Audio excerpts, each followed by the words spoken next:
Bismillahirrahmanirrahim. Bismillahirrahmanirrahim. La haula wala quwwata illa billahil aliyil azim.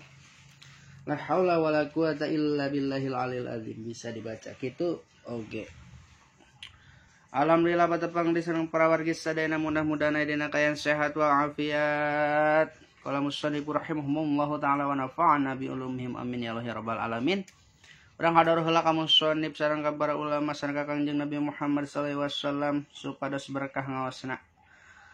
Tur manfaat kangge urang sarerea ila hadratin Nabi Mustafa Muhammad sallallahu alaihi wasallam wa ala alihi washabihi wa azwajihi wa dzurriyyatihi wal anbiya'i wa mursalina wa auliya'i wassalihin wa jam'il malaikatil muqarrabina wa hususan ila rusyabul qari ajilani wa hususan la rusyidina Abi Bakr wa Umar Usman wa Ali radhiyallahu anhum wa hususan la ruhi baqibat berjaman bin Aki Jamil wa hususan la ruhi kahijin dan Nawawi bin Kahiji Syafi'i wa hususan ila ruhi Kihaji Adang Badruddin bin Kihaji Cetab Sunji wa hususan la ruhi musannif wa kitab Riyadul Bani Ahsyah Nawawi Al-Bantini Al-Jawi wa hususan ma'purui ma'asyilatihim wal mu'minina wa mu'minat wa muslimina wa muslimat ala hayya'i minhum wal amwat. Lahumul Fatihah. A'udzu billahi minasyaitonir rajim. Bismillahirrahmanirrahim. Alhamdulillahirabbil alamin arrahmanir rahim maliki yaumiddin iyyaka na'budu wa iyyaka nasta'in ihdinas siratal mustaqim siratal ladzina an'amta 'alaihim ghairil maghdubi 'alaihim waladdallin. Ighfir lana amin. Urang lajengkeun kana pangaosan kitab Riyadul Badi'ah halaman 30 lamun aya dina kitab Sapinah ieu kitab Riyadul Badi'ah bawahna. Upami bisa dina logat atau dina macana mangga lereskeun wae dina komentar etang-etang belajar sasarengan. Bismillahirrahmanirrahim. Bab surati sholati ariyata bab bade martelakeun pirang-pirang syaratna salat. Asyurutu ari pirang-pirang syarat li sihhati sholati pikeun sana salat arba'atun eta aya 4. Al-awwalu ari anu kahijina at-taharatu eta suci anil hadas saini tina dua hadas nyatana hadas leutik jeung hadas gede. Wa ani najasati jeung suci tina pirang-pirang najis allati anu najis layapa anu teu dihampura naon anha ye najis fil jasani dina jasad wal tegasna dina badan wa malbusi jeung dina pakaian wa makani jeung dina tempat. Jadi syaratna sholat teh kahijina kudu suci tina dua hadasnya tanah hadas leutik jeung hadas gede. Suci tina hadas gede nya tanah urang geus adus, suci tina hadas leutiknya tanah urang geus wudu.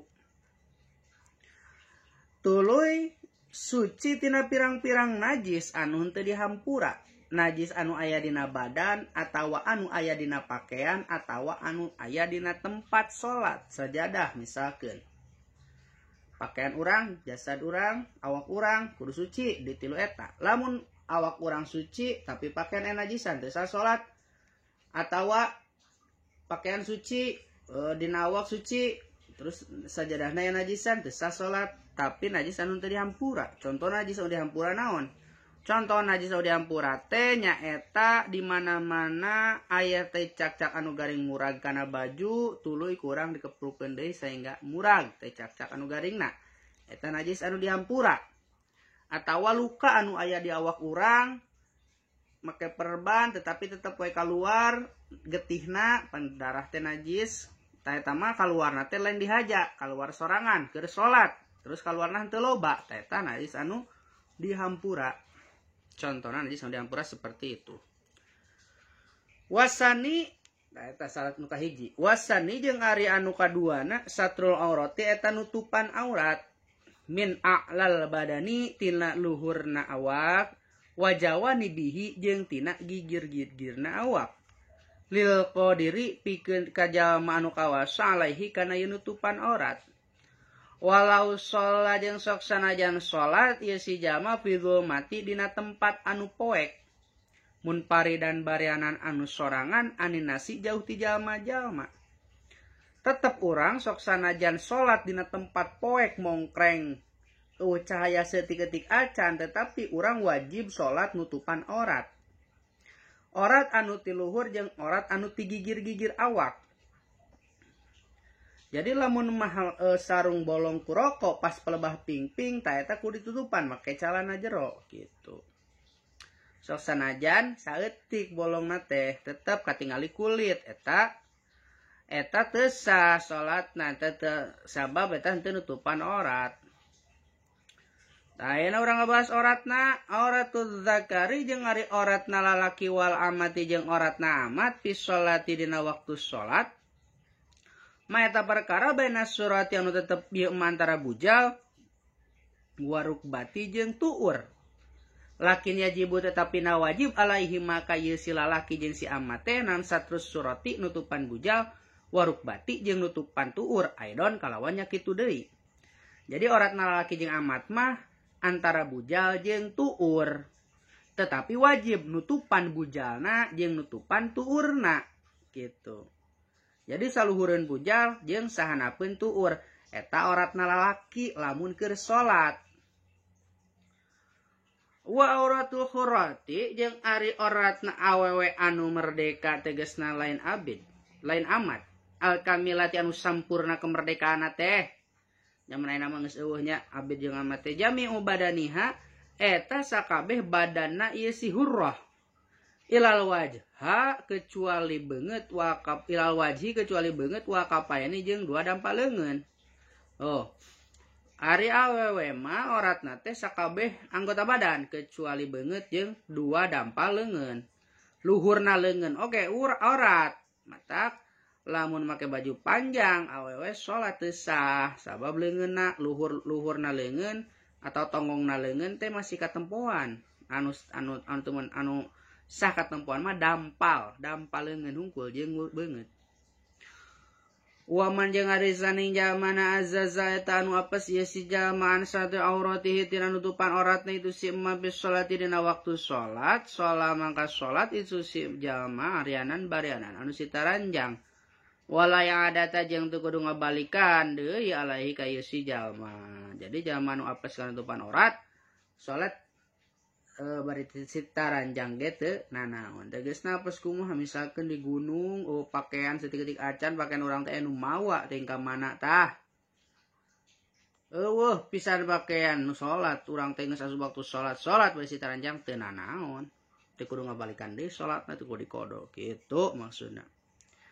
Tapi enak mungkin seperti itunya. Hanya perumpamaan saja. Lamun eueuh ting pakaian. Wasalisu bakat niku wajib-wajibna salat eta teh. Wasalisu jeung ari anu katiluna dukhulul waqti eta asup waktu walau bi ghalabati dzanni jeung sanajan kalawan ngaleuwihan sangkaan fi sholati dina waktu salat al muwaqqatati anu di waktu-waktu.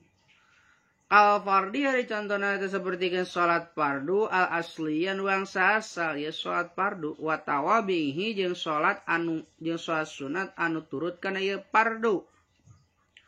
Wa wujudi sababi jeung salat anu aya sababna yakinan barianan anu yakin pilati anu tetep pilati dina anu lahanu eta tetep dina ieu lati sababun ari sabab. Ka sholatil khusufi ari contona sacarakeun salat gerhana gitu. Jadi syaratna salat anu katilu teh kudu geus asup waktu salatna. Lamun aya salat anu ngabogaan sabab mah kudu aya sababna heula gitu. Contohna seperti keuna salat gerhana. Lamun can aya gerhanana terus urang salat, teu sah salat gerhanana, salat samagahana. Lamun urang can asup waktu lohor terus urang salat, teu sah salatna gitu. Materi dibahas palatasiu mangkan teu sah naon sholatul muwaqqatati salat anu di waktu-waktu hatta yadula sehingga kudu asup heula non waktuha waktuna ieu salat anu di waktu-waktu. Salat anu di waktu-waktu teh salat asar, salat anu ngabogaan waktu. Asar waktuna jam sabaraha, lohor waktuna jam sabaraha, magrib waktuna jam sabaraha. Tah. Kudu asup heula waktuna salat karek salat eta sah. Lamun teu kitu teu sah. Wala salatun jeung teu salat, wala salata jeung teu aya salat laha eta tepikeun ieu salat wala salata jeung teu sah salat laha anu eta dina ieu salat sababun ari anu ngabogaan sabab hatta ya juda sehingga aya heula sababna. Henteu sah salat anu ngabogaan sabab tetapi eueuh sababna teh jiga tah dicontohna sapertikeun salat gerhana. Gerhanana can aya terus urang salat gerhana teu sah salatna gitu. Doh, hatai juda sehingga kudu aya non sababuha sababna ya salat yakinan barianan anu yakin, kudu yakin deh. Warobi ujang ngareun kaopatna syarat san kaopatna teh istiqbalu ainul kiblati eta nyang hareup kana aina Ka'bah. Nah, yakinan barianan anu yakin fi qurbi dina nalika deukeut jeung Ka'bah wa dhannan jeung dina sangkaan fil bu'di dina nalika jauh jeung Ka'bah. Ila finafilati safari angin dina salat anu bari nyanyabaan wa sholati syiddatul khaufi jeung salat anu banget sieun. Jadi syarat anu kaopatna teh nyata nyang hareup ka Ka'bah atau nyang hareup kana kiblat, nyang hareup kana zat aina Ka'bah. Dina nalika deukeut jeung dina sangkaan urang nyang hareup ka Ka'bah dina nalika jauh. Kecuali dina nalika salat anu keur lelempangan tegasna salat anu di jero kapal laut misalkan urang teh nyaho Ka'bah kabelah mana ye terus kapalna sok belak belok ka ditu ka dieu tah eta salat eta mah teu nyaho Ka'bah ge teu nanaon ila fi nafilati safari wa sholati syiddatul khaufi jeung salat anu banget sieun misalkan keur perang sieun aya musuh tah musuh teh bijilna teh ti belah wetan lamun urang yang hareup ka kiblat urang teh diserang ku musuh ti tukang tah kumargi kitu urang yang hareup salatna ka wetan eta ngaranna salat syiddatul khauf teu nanaon teh yang hareup ka Ka'bah eta salat anu banget sieun. Nah sakitu heula pembahasan syarat salat mudah-mudahan mangpaatna babu arkanis sholati wallahu a'lam bissawab.